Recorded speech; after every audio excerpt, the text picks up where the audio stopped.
আপনার সার্জারি করেছেন, সার্জারিটা একটা ন্যাচারাল লুক আর সম্ভাবনা অনেকটাখানি বেশি থাকে। পাশাপাশি আমরা যেখানে পাঞ্চগুলো ইউজ করব, এখানে অবশ্যই আমরা একটা ডোনার এরিয়া থেকে আপনার গ্রাফটা তুলব, যে গ্রাফটগুলো আমরা সামনের দিকে প্রতিস্থাপন করবো আপনার কাঙ্ক্ষিত জায়গায়, যে জায়গায় আপনি চুল চাচ্ছেন সেই জায়গায় আমরা প্রতিস্থাপন করব। তো সেকেন্ড স্টেপটা হচ্ছে হেয়ার এক্সট্রাকশন। হেয়ার এক্সট্রাকশনে আমরা আপনার কাঙ্ক্ষিত ডোনার এরিয়া থেকে গ্রাফ এক্সট্রাক্ট করব। এখানে আমরা মাইক্রো মোটর দ্বারা মাইক্রো পাঞ্চ ইউজ করে থাকি। এই মাইক্রো পাঞ্চ আমরা পয়েন্ট পয়েন্ট করে multiple ratio of graph target করে সেই জায়গা থেকে গ্রাফটা কালেক্ট করি। এবং এই যে মাল্টিপল গ্রাফটের কথা বলছি, যখন আপনি মাল্টিপল গ্রাফ দিতে পারবেন, আপনার ডেন্সিটি কম হলেও মনে হবে যে অনেক ঘন ডেন্সিটি আপনি পেয়েছেন। এটা মূলত রিজন হচ্ছে মাল্টিপল রেশিও গ্রাফট।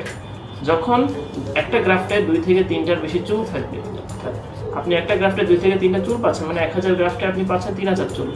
এরকম যখন আপনার চুলের রেশিওর পরিমাণ বেড়ে যাবে, তখন দেখা যাবে আপনার ডেন্সিটি অটোমেটিক্যালি বেশি হবে। তখন নর্মাল এফইউতে, শার্পের এফইউ থেকে ডেন্সিটি বেশি না পেলেও আপনি যখন মাল্টিপল রেশিও গ্রাফট পাবেন, তখন অটোমেটিক্যালি আপনার ডেন্সিটি শার্পের কাছাকাছি চলে আসবে।